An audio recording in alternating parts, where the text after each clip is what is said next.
সকালবেলার স্বচ্ছ এবং সুন্দর একটা ওয়েদার সারাটা দিন ভালো রাখার জন্য একদম পারফেক্ট।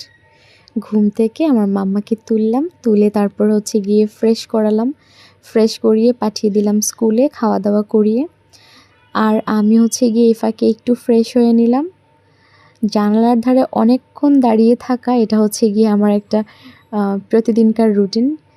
যখন হচ্ছে গিয়ে পুরো শহর ঘুমে থাকে 5:30-6টা, তখন আমার ঘুম ভাঙে আর আমি অনেকক্ষণ ধরে জানালার পাশে দাঁড়িয়ে থাকি।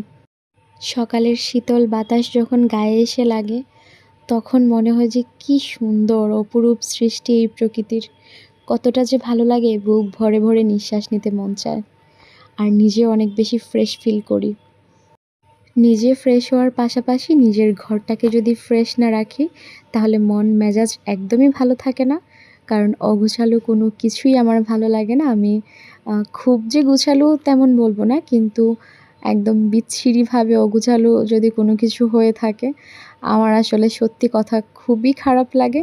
সেজন্য নিজের ঘর পরিষ্কার করা এটা খুবই ইম্পর্ট্যান্ট।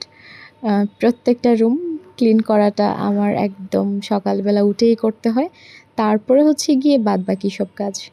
রুম টুম ক্লিন করে দেন হচ্ছে গিয়ে চলে গেলাম একটা চা বানাবো। আমি একটা মিক্সড চা খাই সকাল সকাল উঠে। আর এই চাটা কিন্তু হেলথের জন্য খুবই ভালো। মাঝে মাঝে আমার দেখাদেখি মা, তারপর হচ্ছে গিয়ে পূর্ণর পাপা সবাই খায়। আমার বেশ ভালো লাগে। তারপরে হচ্ছে এখানে নাস্তা করে নিলাম। আজকে নাস্তায় ছিল পরোটা বানিয়েছিলাম, আর হচ্ছে গিয়ে সবজি আর একটু ভাজা করেছিলাম। দেন আমি কয়েকদিন ধরেই দেখছিলাম ফেসবুকে যখন ভিডিও দেখি বা ইউটিউবে পাহাড়িদের যে সেদ্ধ খাবারগুলা ওরা হচ্ছে গিয়ে মরিচ ভর্তা দিয়ে খায়, খুব ইয়াম্মি করে খায়। আমার ইচ্ছে হচ্ছিল যে না আমিও খাবো, দেখি কেমন লাগে। তো আজকে বানিয়েছিলাম কারকোল সেদ্ধ একটু লবণ দিয়ে, আর হচ্ছে গিয়ে মরিচ ভর্তা।